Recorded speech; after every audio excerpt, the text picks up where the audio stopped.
question is about opiates, which is not a new problem. It's been hanging around in the cities for more than 30 years. My daughter is a chronic pain patient. Her back was broken in a domestic abuse case, and the 3 doctors that fixed it screwed it up. In order for her to get out of bed, she has to take a pill because she can't stand up without pain. She is one of the people who agrees that the doctors absolutely overprescribe it and don't pay attention to how much they're giving people. And a lot of people get them to sell it. But she's a person who absolutely needs it because she cannot get out of bed with it. She doesn't have the medicine because her back is in such bad shape. She can't work. She can't take care of her children. Now, the fact that they've decided to cut all the opiate medicine for everybody across the board without thinking about individual cases kind of makes me grumpy. And you ought to be grumpy for that. Grumpy frequently, sir. Well, I hope not. You know, we ought to approach things with a positive manner. You know, let me say that to my knowledge. 100% pain 90% of the time. It's Yeah. hard to be positive. Yeah, well, and I can understand that. You know, my wife, had a spinal cord injury. She was in chronic pain, and still is in chronic pain, as a result of that.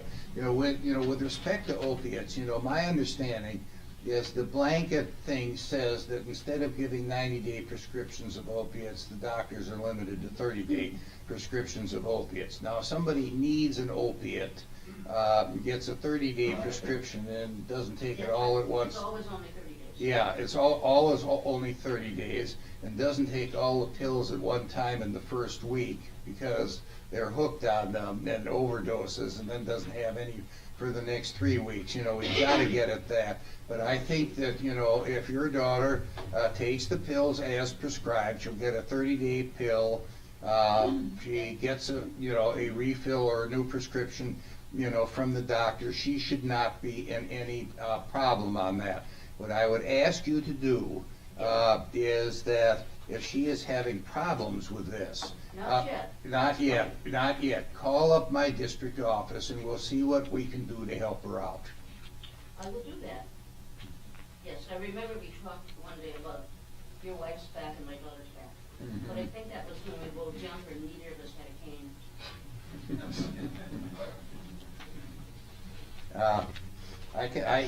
I did break my back when my house caught on fire about 40 years ago, and I have a fusion in that because that's the way those injuries were treated at the time.